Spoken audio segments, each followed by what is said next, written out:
This is the perceptron from the last video. It had two inputs, two weights and a bias.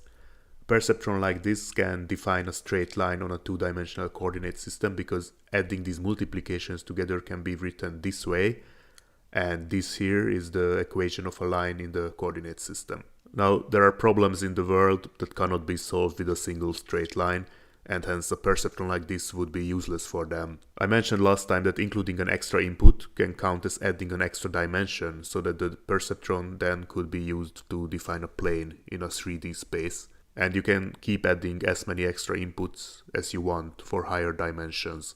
But this is not the only way to pimp your perceptron. Staying by 2 dimension, here is a combination of circles and axes that are not linearly separable. So can you find a line that has only axes on one side and only circles on the other one? No, you can't, because there is none. If you want to separate these from each other, you would need 2 lines. And more than one line requires more than one perceptron as well. And that's when a multilayer perceptron enters the scene. That's what I will implement in this episode.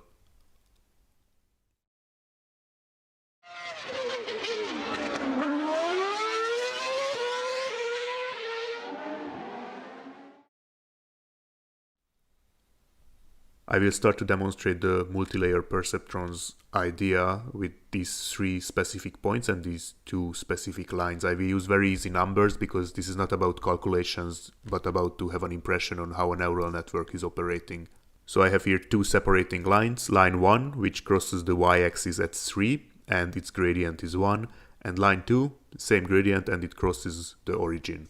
So based on the line equation, I can write for line 1 that y minus x minus 3 equals 0 for each of its points, and for line 2 y minus x equals 0, and I focus on these 3 specific elements: a circle above both lines at 0, 4, an x between the lines at 0, 1, and another circle here at 2, 1.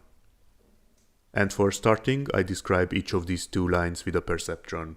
For line 1, minus x plus y minus 3 equals 0, so that following the perceptron signs from last time, omega 0 is minus 1, omega 1 is 1, and the bias is minus 3. Line 2 is similar, omega 0 is minus 1, omega 1 is 1, and the bias is 0. So let's see the 2 perceptrons. The weights and the bias are set, and for the input values I will use the coordinates for those 3 points. Since I'm using the same coordinates for both of the perceptrons, it's enough to have x0, x1 and 1 only once here, no need to write it separately twice. So weighted sum and activation function. I start with the p1, input values multiplied with the corresponding weights. 0 times minus 1 plus 1 times 4 plus 1 times minus 3, that would be 1. 1 is larger than 0, so the activation function will result 1 and not minus 1. For P1, the output of the first perceptron will be 1. And I go through all the 3 points for both perceptrons until I get both outputs for each point. P1 will result 1 on the other perceptron, then for P2 I will get minus 1 and 1, and for P3 minus 1 and minus 1, using exactly the same process I just showed. And this already shows me that P1 is above both lines, P3 is below both lines, and P2 is in between. So I know already which one should be circle and which one should be X. But what can I do to receive that information as an output? I use one more perceptron for that. It will have 2 inputs, and those 2 inputs will be the outputs of the first 2 perceptrons. And it will have a bias as well. So I just created a new layer. This is now officially a multilayer perceptron. Now, finding out the weights of this new perceptron is usually not obvious, but I can show a little trick that can be used in this specific example. Here are the 3 points I can visualize on a new coordinate system. These represent the outputs for P1, 1, 1, for P2, minus 1, 1, and for P3, minus 1, minus 1. All I need to do is finding a line that separates them just like I did before. And there it is, gradient is 1, y equals x plus 1, so omega 0 is minus 1, omega 1 is 1, bias is minus 1. Now let's apply these values to this third perceptron. For the first point, minus 1 plus 1, minus 1, that's minus 1. For P2, 1 plus 1 minus 1, that's 1. And for P3, 1 minus 1 minus 1, that's minus 1. And look at that, P1 and P3 got the same output, but P2 got a different one. So as you can see, a little long but quite simple example just showed that a multi-layer perceptron can solve a classification problem. A single perceptron could not. Again, usually deciding the weights happens in a different way, not by looking at the coordinate system and then write equations, but this was an example for introducing the concept of a multi-layer perceptron before implementing it, which is coming now. So please burn this picture in your brain, that will make it easier to follow what I'm about to do. I go back again to VS Code and create another new file, neuralnetwork.js, import it in the index.html before I forget, and create a class with the same name in it. First I will implement a very simple neural network, the one from the example that had 2 perceptrons in one layer and 1 in the next layer. All I do is initialize 3 perceptrons, input 1, perceptron with 2 inputs, input 2, perceptron with 2 inputs, and an output that will also have 2 inputs because it will get 1 from each of the previous 2 perceptrons.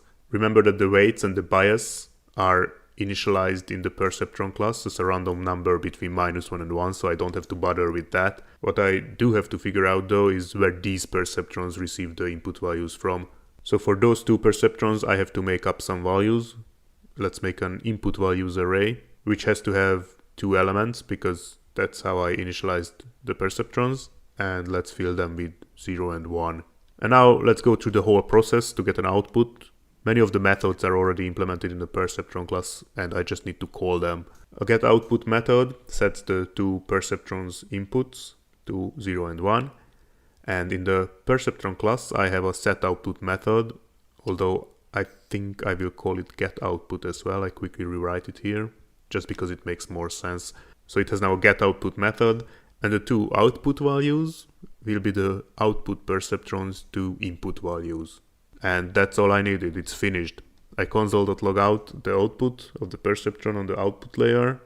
And if I go to the browser and check it in the console, create a new neural network and call it getOutput method, I get the wrong size. Yes, sorry, the setInputs method of the perceptron expects an array as an argument. So this will be an array of the 2 output values. Now if I go back and keep re-instantiating the neural network, since the weights and the biases keep changing their values between -1 and 1, the final result should also be changing, sometimes -1, sometimes 1. Good job.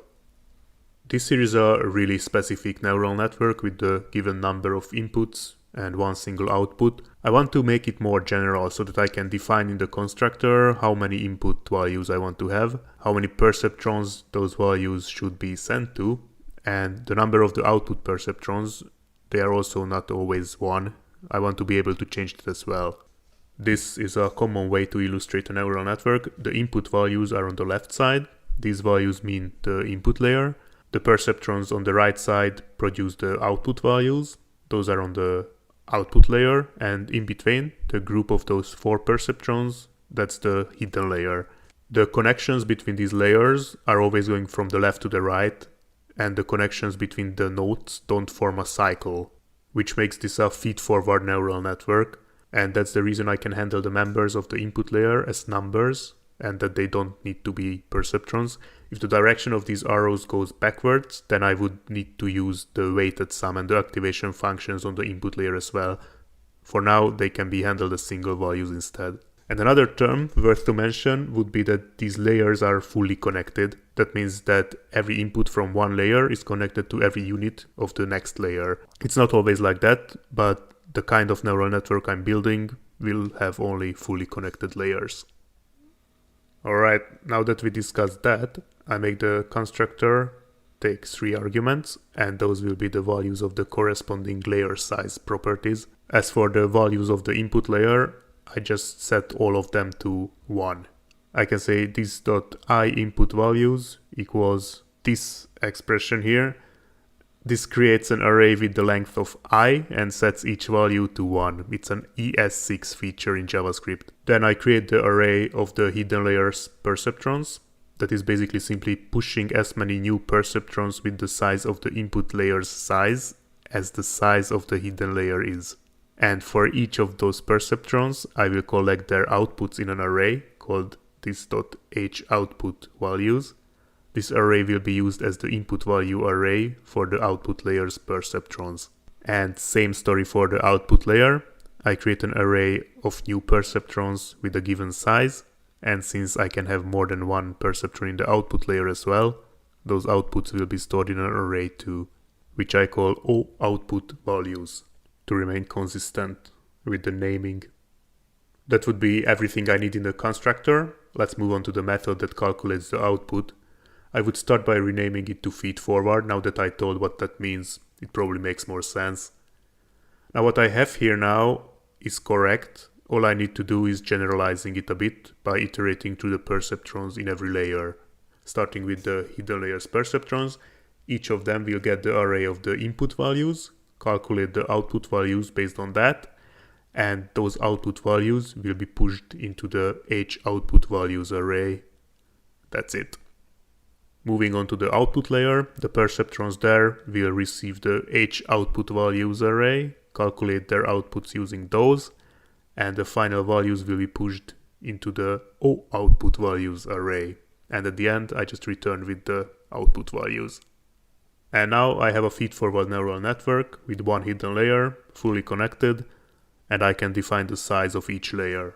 And I just make sure here in the beginning of this method that the array of the output values start empty, because pushing too many elements in those arrays would make the program stop. Okay. And I can go and check it in the browser again. Why not? But don't expect anything fancy. The outputs will be still either 1 or -1 because the activation function never returns with anything else. But I will show a few other kind of activation functions later. There are a few different ones. This unit step is simply the easiest to handle. So there are 20 random weights and 6 random biases in this network with 4 hidden and 2 output perceptrons. So it would take a long time to go through every calculation and check if the math is correct. But I have already done that for the single perceptrons. That was alright, and all I did now was just combining them. So let's just assume that everything is perfect. Okay, great. Now I have a neural network, but what does it have to do with the light green capsules and with the genetic algorithm? Short answer, I will combine these all together. For the long answer, you need to keep watching the videos.